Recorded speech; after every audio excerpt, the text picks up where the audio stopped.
안녕하세요, 여러분. 오늘은 많은 분들이 궁금해하는 주제, 바로 헬스하는 노인과 만보 걷는 노인, 누가 더 건강하고 오래 살까? 입니다. 노인이 되면 어떤 운동을 선택하느냐가 건강 수명에 큰 차이를 만듭니다. 걷기와 헬스 각각의 장점과 단점을 과학적으로 비교하고 실제로 어떤 방법이 장수에 더 도움이 되는지 알아보겠습니다. 구독, 좋아요로 더 많은 정보 알아가세요. 1. 만보 걷기의 장점. 먼저 걷기입니다. 걷기는 가장 접근하기 쉬운 운동이자 꾸준히 실천하기 가장 좋은 운동입니다. 미국 하버드 의대 연구에 따르면 하루 7,000에서 1만 보를 걷는 사람들은 그렇지 않은 사람들보다 심혈관 질환 사망률이 40% 낮다고 합니다. 또 일본 교토대 연구에서도 하루 8,000보 이상 걷는 노인들은 뇌졸중, 치매 발병률이 절반 이하로 줄었다고 해요. 걷기가 좋은 이유는 단순합니다. 걷기는 심폐 기능을 강화하고 혈액순환을 촉진해 심장병을 예방합니다. 또 관절에 부담이 적고 특별한 장비가 필요하지 않죠. 무엇보다도 사회적 활동과 연결될 수 있습니다. 친구와 함께 산책하거나 마을을 걸으면서 대화하는 것만으로도 정신 건강에 큰 도움이 됩니다. 그만큼 시간도 빨리 가서 지루하지 않게 운동도 할 수 있답니다. 하지만 걷기에 한계도 있습니다. 걷기만으로는 근육 유지에 한계가 있다는 점입니다. 노인은 해마다 근육이 감소하는 근감소증 위험이 있는데 근육이 줄어들면 기초대사량이 떨어지고 낙상이나 골절 위험이 커집니다. 즉, 오래 걷는다고 해서 반드시 건강하게 오래 사는 건 아니라는 거죠. 2. 헬스, 근력 운동의 힘. 다음은 헬스, 즉 근력 운동입니다. 근력 운동은 젊은이들만 하는 운동으로 생각하기 쉽지만 사실 노인에게 더 절실히 필요한 운동입니다.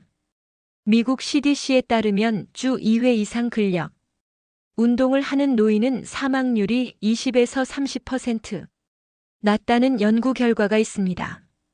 또한 호주 시드니 대학 연구에서는 65세 이상 노인 중 근력 운동을 꾸준히 하는 사람은 그렇지 않은 사람보다 암으로 인한 사망 위험이 30% 줄었다는 사실도 확인되었습니다. 근육은 단순히 힘을 내는 조직이 아닙니다. 근육은 혈당을 조절하고 지방을 태우고 호르몬을 분비하는 대사기관입니다. 특히 하체 근육은 우리 몸의 순환을 돕는 제2의 심장 역할을 하기 때문에 허벅지와 엉덩이 근육이 튼튼한 노인은 낙상 위험이 낮고 뇌 건강도 지켜진다고 하죠. 하지만 헬스에도 주의할 점이 있습니다. 무거운 중량을 무리해서 들다 보면 허리, 무릎 같은 관절 손상이 발생할 수 있습니다. 또 체력이 약한 상태에서 무리하면 오히려 운동을 포기하게 될 수 있죠. 그래서 노인에게 헬스는 가볍게, 천천히, 꾸준히가 핵심입니다. 3. 비교와 균형. 그렇다면 헬스하는 노인 대 만보 걷는 노인. 누가 더 건강하게 오래 살까요? 정답은 둘 다 맞지만 둘 중 하나만 하면 부족하다는 겁니다. 걷기는 심폐 건강에 탁월하지만 근육 유지에 한계가 있습니다. 헬스는 근육과 대사 건강을 지켜주지만 심폐지구력에는 약합니다. 그래서 세계보건기구 WHO는 노인들에게 이렇게 운동하기를 권고합니다. 주 150분 이상의 유산소 운동, 걷기, 자전거, 수영 등 주 2회 이상의 근력 운동. 실제로 일본 도쿄대 연구팀이 70세 이상 노인을 10년간 추적한 결과 걷기와 근력 운동을 함께 한 그룹이 가장 오래 살았고 치매와 골절 발생률도 가장 낮았다고 합니다. 즉, 가장 오래 사는 노인은 바로 만보를 걷고 주 2에서 3회 근력 운동도 하는 노인입니다. 4. 생활 속 적용법. 이제 실제 생활에서 어떻게 적용할 수 있는지 방법을 드리겠습니다. 1. 걷기 루틴 만들기. 하루 7에서 8,000보 이상 걷기. 꼭 한 번에 채울 필요는 없습니다. 아침에 20분, 저녁에 20분씩 나누어 걷는 것도 효과적입니다. 단순히 걷는 것보다 약간 숨이 차는 빠른 걸음을 추천합니다. 근력 운동 루틴 만들기. 주 2에서 3회 집에서도 가능한 동작을 권합니다. 천천히 의자에 앉았다 일어나기 하체 강화. 벽 푸시업 상체 강화. 가벼운 물병이나 밴드로 팔 운동하기.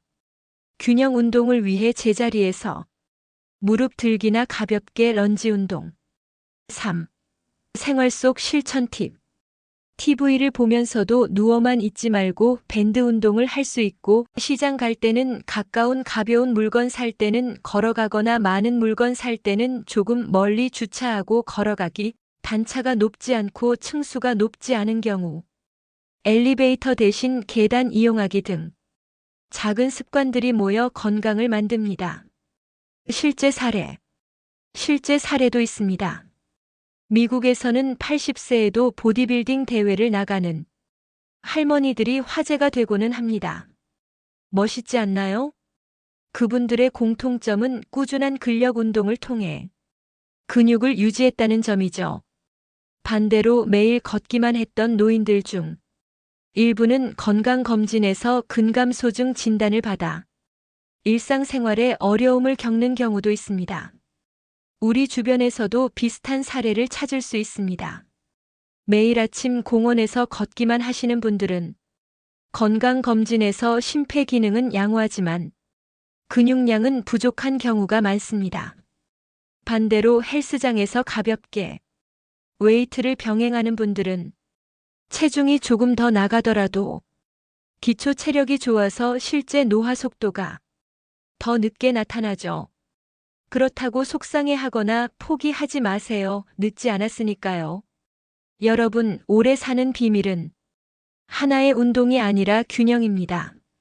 지금부터라도 일어나서 움직여보세요. 친구들에게도 전화하세요. 만보 걷기로 심장을 지키고 근력 운동으로 근육을 지키세요. 그리고 무엇보다 중요한 건 꾸준함입니다. 매일 조금씩 즐겁게 안전하게 실천하는 게 진짜 장수의 비결입니다. 무리하지 마시고 조금씩 늘려가면서 해보세요. 어느샌가 운동을 즐기고 계실 거예요. 여러분은 걷기파인가요? 헬스파인가요? 댓글로 여러분의 생각과 경험을 공유해주세요. 그럼 다음 영상에서 또 뵙겠습니다. 건강하세요.